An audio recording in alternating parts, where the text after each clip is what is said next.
Por la señal de la Santa Cruz de nuestros enemigos, líbranos, Señor Dios nuestro, en nombre del Padre, del Hijo y del Espíritu Santo.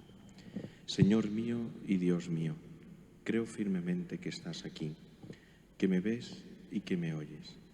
Te adoro con profunda reverencia, te pido perdón de mis pecados y gracia para hacer con fruto este rato de oración. Madre mía Inmaculada, San José, mi Padre y Señor, Ángel de mi guarda, interceded por mí.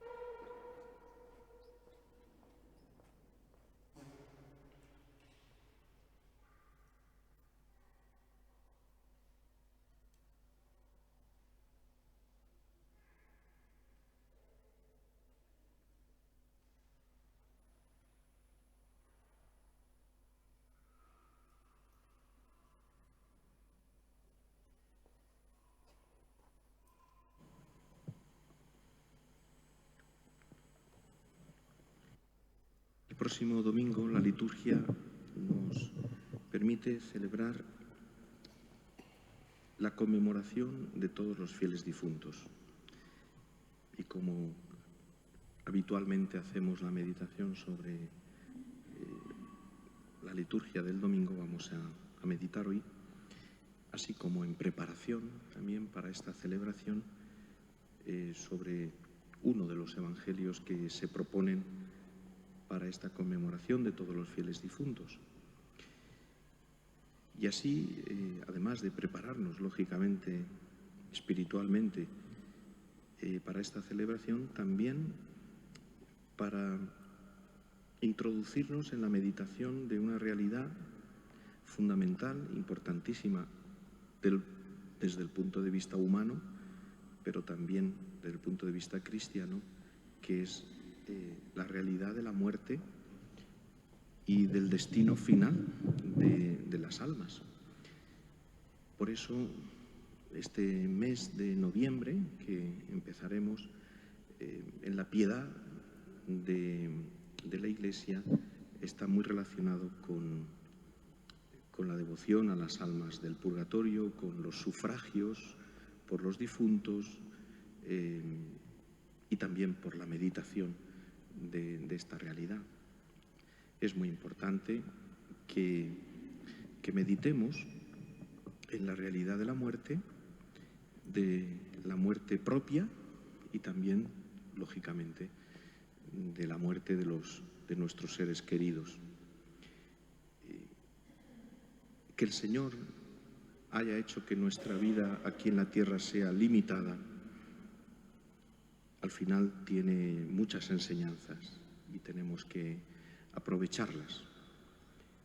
La limitación, la vida limitada, la realidad de la muerte aquí en la tierra nos tiene que impulsar a vivir con más profundidad, con más seriedad, con un espíritu nuevo, precisamente nuestro paso por la tierra. En la situación en la que cada uno se encuentre, es muy importante que todos pues tengan ocasión, necesitamos meditar esta realidad tan importante.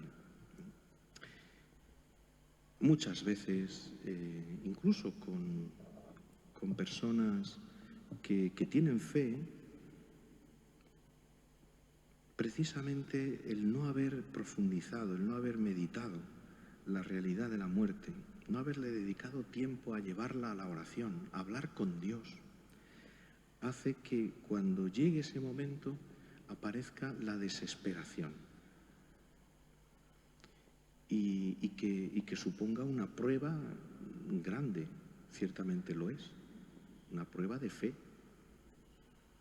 pero es porque no se ha aprovechado el tiempo para meditar en esta realidad. Es como vivir de espaldas, al margen, sin querer saber, como queriendo, en cierto modo, mirar para otro lado, ¿no? Como hace la mayor parte de la sociedad, como vamos a ver estos días con todos estos, bueno, no sé, carnavales o como se llame, esta cosa absurda que nos está viniendo ahora, que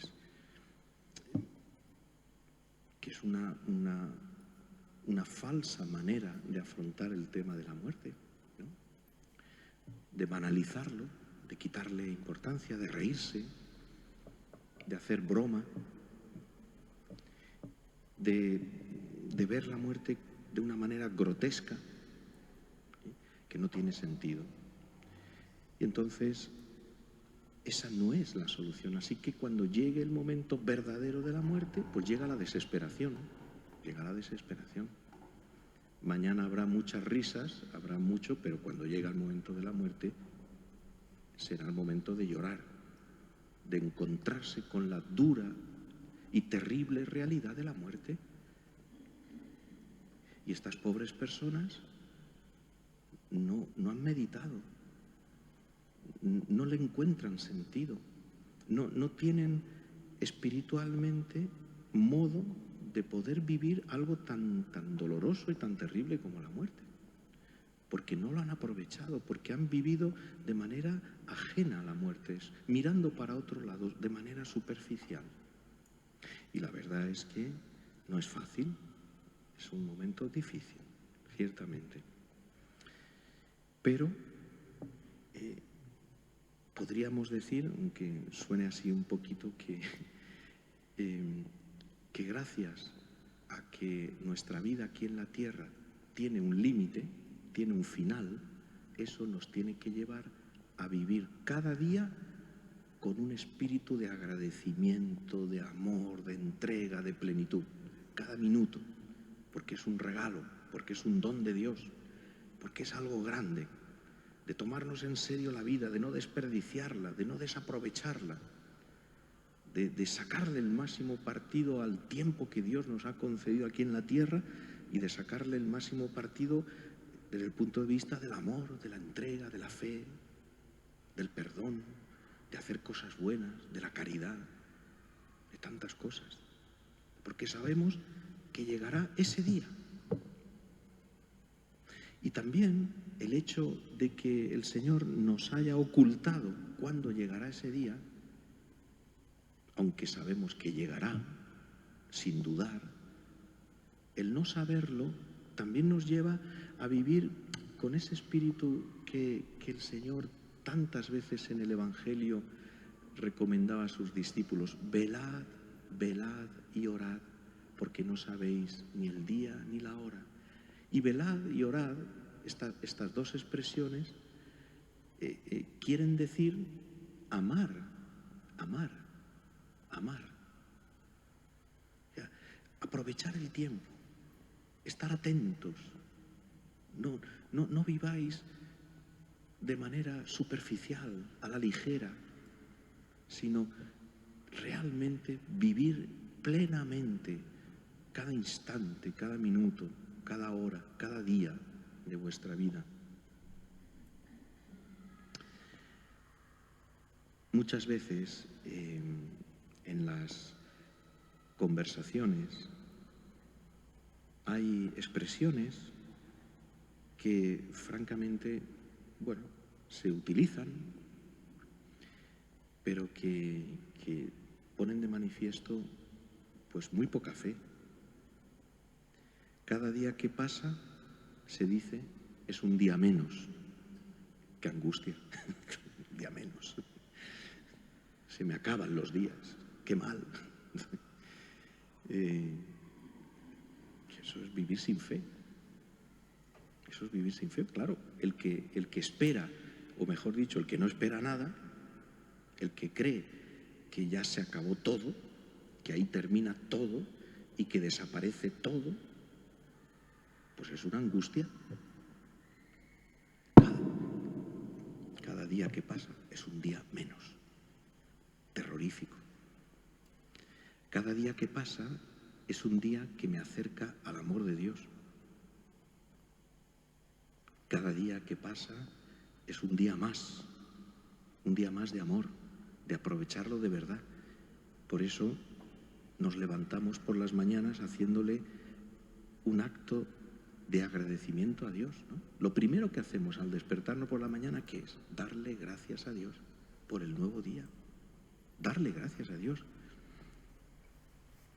Si quieres, lo primero que haces a lo mejor pues es tomarte un café para despejarte, pero lo primero que hay que hacer pues darle gracias a Dios. Es lo primero, ¿no? Es un regalo, es un don, es una oportunidad nueva que el Señor te da, tal vez a lo mejor para reparar lo que no has sabido hacer antes, el tiempo perdido, las ocasiones desaprovechadas, la falta de amor hasta ahora. Pues aprovéchalo. Total, pero es que es un día normal. Pues aprovéchalo. Es jueves. No pasa nada el jueves. Pues aprovéchalo. Vívelo en plenitud. Vívelo como el día más bonito de tu vida, como el día más importante, como el día más grande. ¿Y si el Señor nos pidiera la vida? Eso ha pasado. Eso ha pasado. Levantarse por la mañana y al poco tiempo el Señor te llama.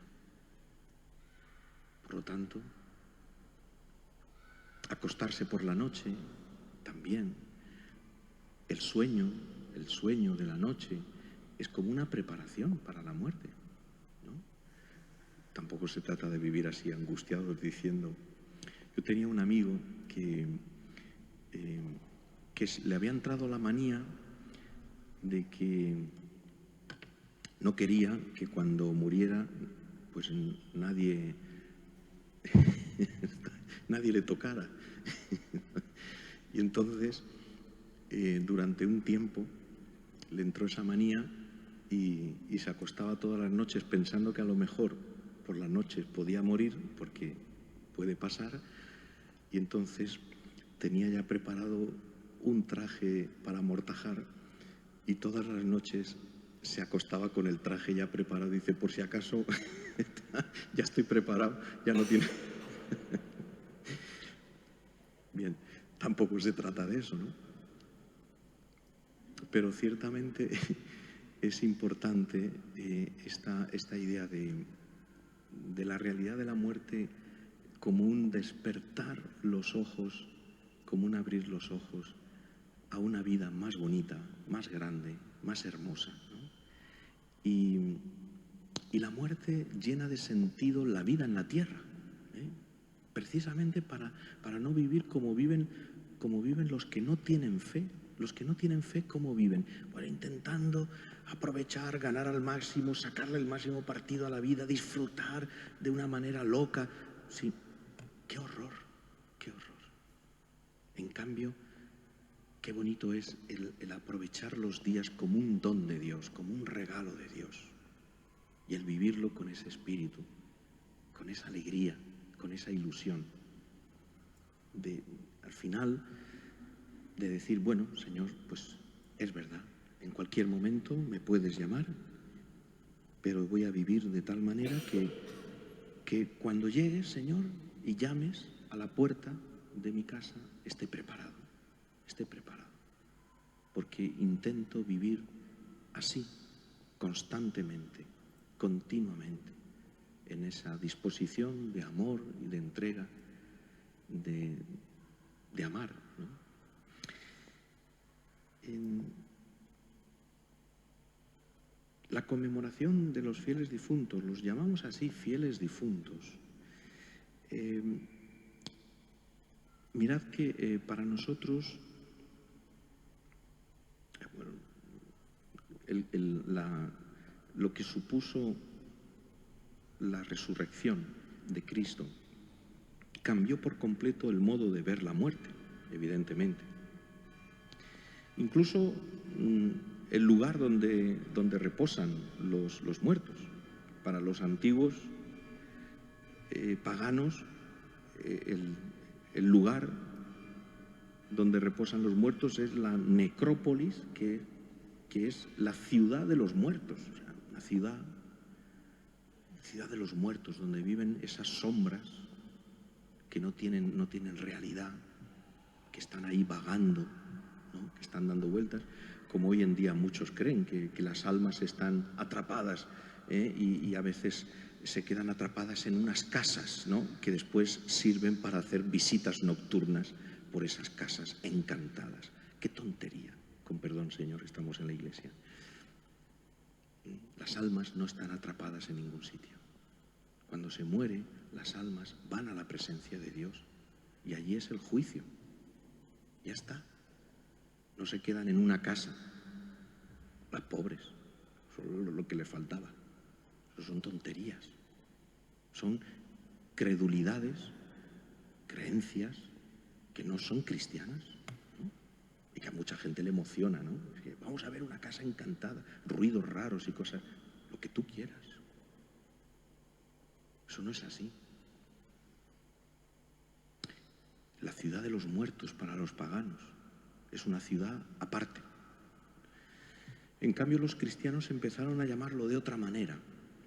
Es una palabra griega, koimeterion, de ahí viene la palabra cementerio. Y esa palabra griega, koimeterion, significa dormitorio. Porque los cristianos estaban convencidos de que en realidad los difuntos están reposando, descansan, están durmiendo en el Señor en espera de la resurrección futura. Y esto no es un invento de los primeros cristianos, como diciendo, pues les ha gustado la palabra y ahora les llamamos cementerios, dormitorio. No. Es que tiene su origen en el mismo Evangelio, ¿no? Cuando le anuncian a nuestro Señor que su amigo Lázaro está muerto, entonces Jesús dice a sus discípulos: Lázaro, nuestro amigo, está dormido y voy a despertarlo. Sus discípulos, que no entendían, le dicen: Señor, si duerme, se salvará. Y añade el evangelista: Jesús se refería a su muerte. En cambio, ellos creyeron que hablaba del sueño natural. Es verdad, el mismo Jesús entiende la muerte como ese estar dormido en espera de que él, Jesús, lo despierte. El mismo San Pablo dice en la primera carta a los tesalonicenses, un fragmento precioso: hermanos, no queremos, les dice a los cristianos de aquella ciudad de Tesalónica, hermanos, no queremos que ignoréis la suerte de los que se han dormido en el Señor. Fijaros qué expresión tan bonita, los que se han dormido en el Señor. Para que no os aflijáis como los que no tienen esperanza. O sea, San Pablo se da cuenta de que posiblemente muchos cristianos sufrían y podían venir a tener una falta de fe y a no entender la realidad de la muerte. Y por eso dice: no queremos que ignoréis la suerte de los que se han muerto en el Señor, para que no os aflijáis como los que no tienen esperanza. O sea, porque una cosa es el dolor, la pena humana, tristeza, y otra cosa es afligirse sin esperanza. Eso es terrible. Pues si creemos que Jesús murió y resucitó, de igual modo Dios llevará con él, por medio de Jesús, a los que se han dormido. Vuelve a decir: Dios llevará con él a los que han muerto. Y después de describir cómo será ese momento último en el que de alguna manera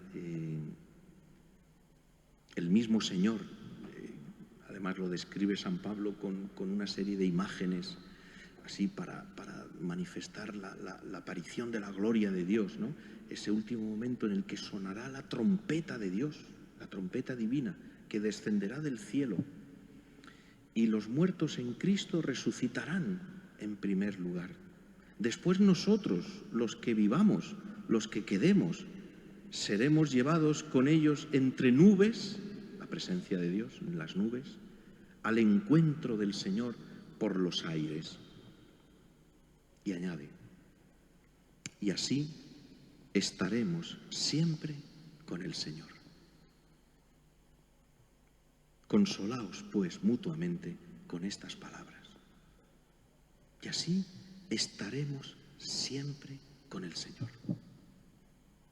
Qué cosa más grande, qué cosa más bonita, ¿no? El poder, que hermanos, la meditación sobre la muerte tiene que encender nuestra esperanza, llenarnos de ilusión, de alegría, de vivir plenamente la vida para después encontrarnos para siempre con el Señor. Por eso es bueno meditar con frecuencia, en distintos momentos, meditar con frecuencia nuestra muerte, la realidad de nuestra muerte. Dice el mismo apóstol San Pablo, tiene frases preciosas, ¿no? En la carta a los Filipenses, para mí la vida es Cristo. Y el morir, una ganancia, dice. Para mí la vida es Cristo y el morir una ganancia, porque es estar con Cristo. Y ahí a San Pablo se le presentaba una lucha interior, porque por una parte lo que él deseaba era eso, poder estar con Cristo, ¿no? Es lo que llevaba en el corazón, es lo que anhelaba por encima de todo. Pero por otra parte veía esas comunidades que él mismo había ayudado a nacer, a crecer, y a esos primeros cristianos que necesitaban todavía su palabra, su presencia, su consejo, su ayuda. Y entonces él se debatía ahí en esa lucha interior, ¿no? De qué hacer, ¿no? ¿Qué ganas tengo de estar con Cristo, pero al mismo tiempo veo que es necesario que todavía esté un tiempo aquí para que estas comunidades, y lo expresa así con estas palabras: para mí la vida es Cristo y el morir una ganancia. Pero si el vivir esta vida mortal me supone trabajo fructífero, no sé qué escoger. Me encuentro en esta alternativa. Por un lado, deseo partir para estar con Cristo, que es con mucho lo mejor. Es increíble. Partir para estar con Cristo, que es con mucho lo mejor. Pero por otro, quedarme en esta vida veo que es más necesario para vosotros. Qué sencillez la de San Pablo, cómo abre su alma, lo que él siente en su interior, ¿no? Cómo nos deja entrever un aspecto de su intimidad, de su corazón, de esa lucha interior que él estaba teniendo, ¿no?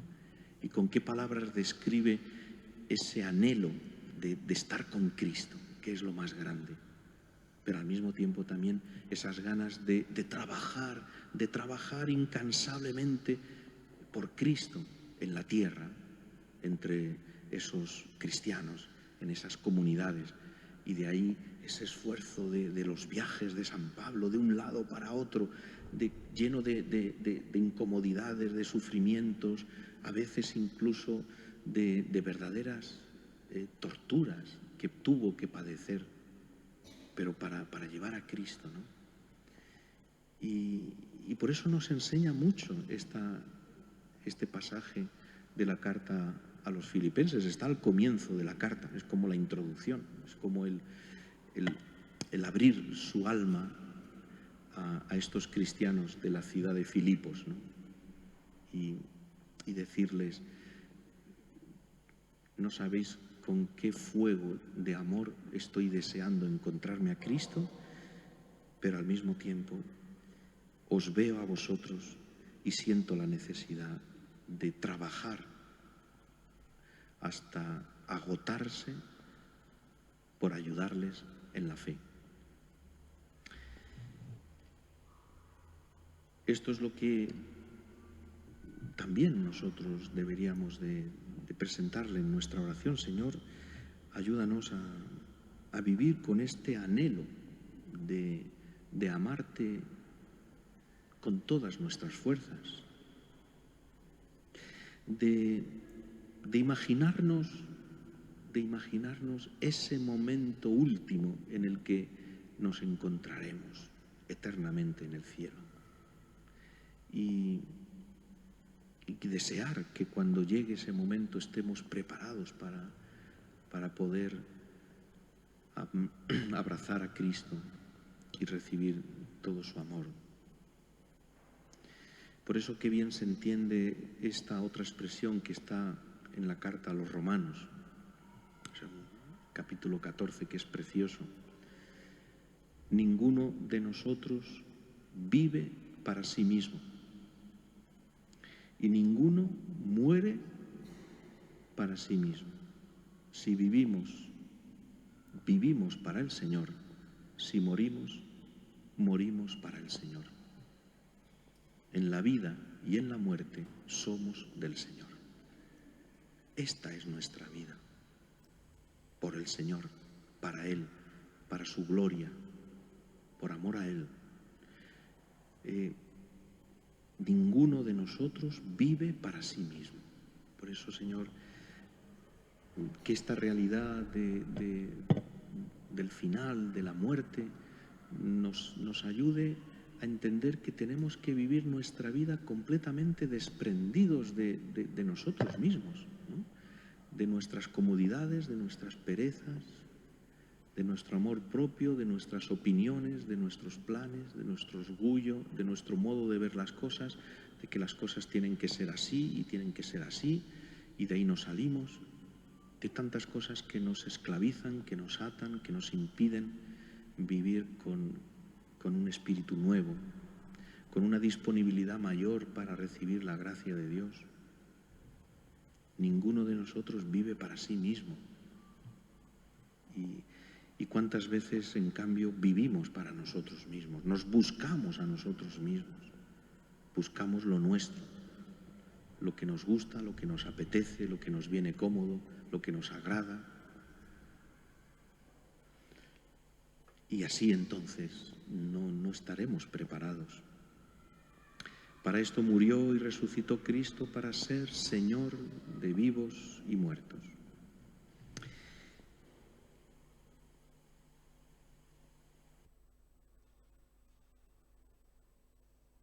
En el Evangelio, uno de los Evangelios que propone la liturgia del domingo, de este próximo domingo, está tomado el Evangelio de San Juan, ese largo discurso de Jesús en la sinagoga de Cafarnaún, en la que Jesús habló del pan de vida. Está en el capítulo 6 del Evangelio de San Juan. Y ahí es donde Jesús habla, identificándose Él con el verdadero pan de vida, el que da la vida al mundo. Es el pan que alimenta el alma, la fortalece y le comunica la vida de Dios.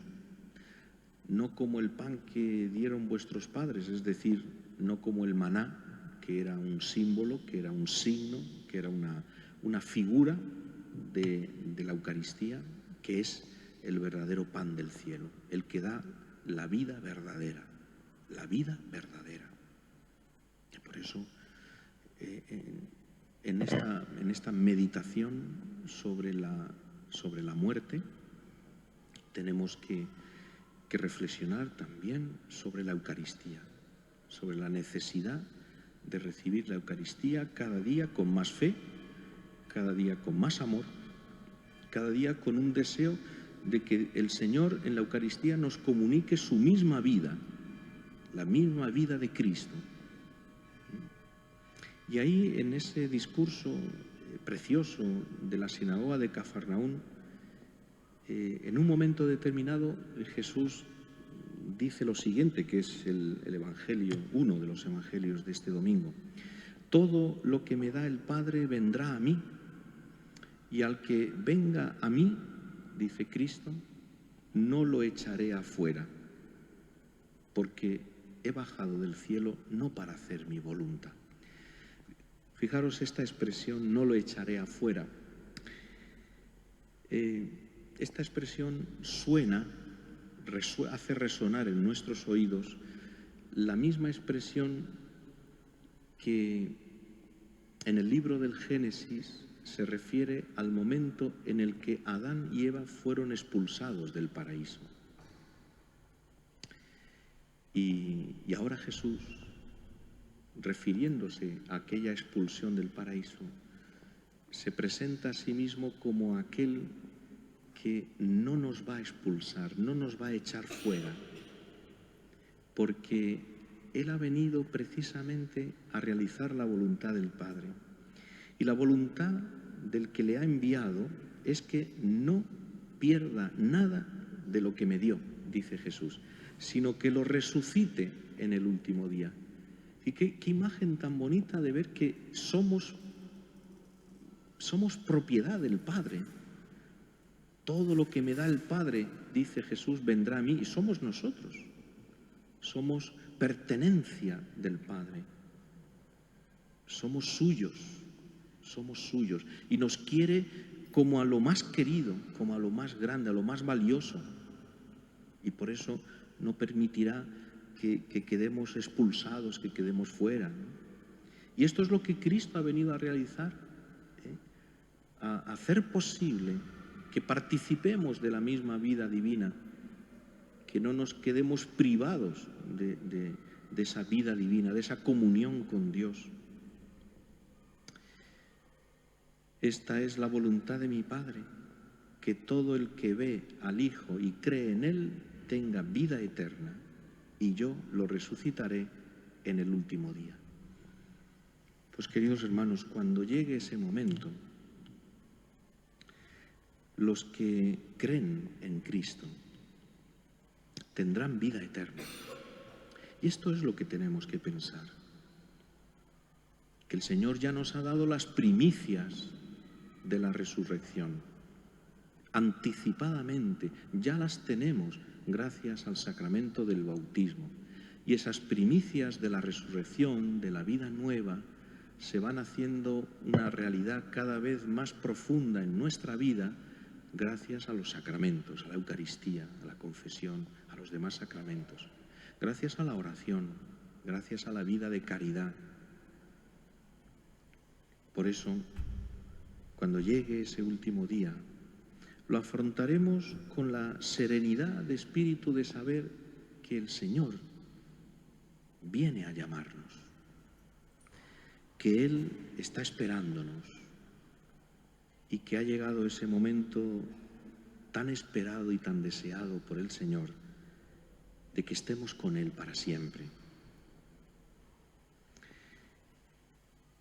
Por eso es importante también aprovechar, en este mes de noviembre, como he recordado antes,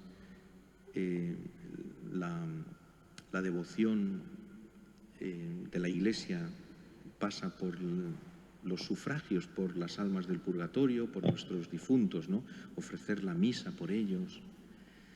Y es verdad, es importante, tenemos que rezar, y también rezar por las almas del purgatorio, porque hay muchas personas que han muerto y nadie reza por ellos. Nadie reza por ellos. Hay personas, y muy cerca de nosotros. O sea, yo, misas, si al cabo del año hacemos unos 110 entierros aquí en la Basílica, en un año, o algo más, misas por esos difuntos no se celebran tantas, no son tantas. Y Y no es suficiente con el recuerdo, la memoria de recordar a nuestros seres queridos cuando viene la Navidad o cuando viene el cumpleaños o cuando viene un aniversario. No, hay que rezar y ofrecer la misa, el sufragio. Y visitar estos días de noviembre el cementerio para rezar por nuestros seres queridos y por también muchas personas que están allí que nadie reza por ellos y nadie se acuerda y nadie los tiene presentes en la oración. Y es importante que también nos lleve a crecer en esa disponibilidad para vivir nuestra vida con otro espíritu. Bien, pues esto era la meditación sobre la muerte. Nos hemos reído un poquito también antes con alguna anécdota, pero fundamentalmente es el amor de Cristo nos espera. Y eso hace que cada día lo vivamos como una ocasión para crecer en ese amor de Cristo.